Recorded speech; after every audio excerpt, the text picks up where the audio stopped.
আমাদের কথা বলতে হচ্ছে, যেটা আমাদের জন্য খুবই কষ্টের এবং খুবই ব্যথার। আমরা দেখতে পেয়েছি 90-এ গণবিপ্লব পরবর্তী, গণঅভ্যুত্থান পরবর্তী কেয়ারটেকার সরকারের মাধ্যমে বিএনপি ক্ষমতা এসেছিল। পরবর্তীতে এই কেয়ারটেকার সরকার তারা বাতিল করেছে এবং পরবর্তীতে আন্দোলনের প্রেক্ষিতে তারা কেয়ারটেকার সরকার ব্যবস্থা দিতে বাধ্য হয়েছিল।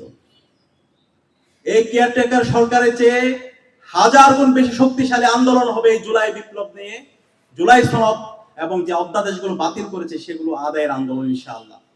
এবং এই বাংলার মাটিতে আমরা জুলাই সনদ বাস্তবায়ন করব ইনশাআল্লাহ। এবং এই গণভোটের মাধ্যমে যে জনরায় এসেছে, রাষ্ট্র সংস্কারের যে রায় এসেছে, সে রায় আমরা বাস্তবায়ন করব ইনশাআল্লাহ। এই বাংলাদেশে আর কখনো আমরা ফেসিবাদী কাঠামোতে ফিরে যেতে দেব না ইনশাআল্লাহ। সেটা শহীদদের রেখে যাওয়া আমাদের আমানত।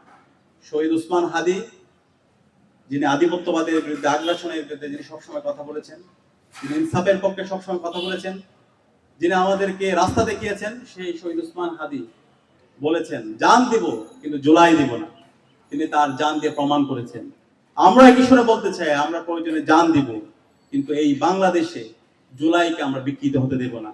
জুলাইয়ের যে আকাঙ্ক্ষা, শহীদদের যে আকাঙ্ক্ষা, শহীদ পরিবারের যে আকাঙ্ক্ষা, গাজীদের যে আকাঙ্ক্ষা, সে আকাঙ্ক্ষা বাস্তবায়ন না হওয়ার আগ পর্যন্ত আমরা আমাদের লড়াই সংগ্রাম জারি রাখবো ইনশাআল্লাহ। আমরা বাংলাদেশের আপামর ছাত্র জনতাকে, সর্বস্তরের নাগরিকদেরকে আহ্বান করব, আমাদেরকে এখনই ঐক্যবদ্ধ হতে হবে। এবং আমরা একই সাথে বর্তমান সরকারকে, তারেক জিয়ার যে সরকার, সেই সরকারকে আমরা আহ্বান করব, আপনারা ভুল করেন না, আপনারা ভুল করবেন না।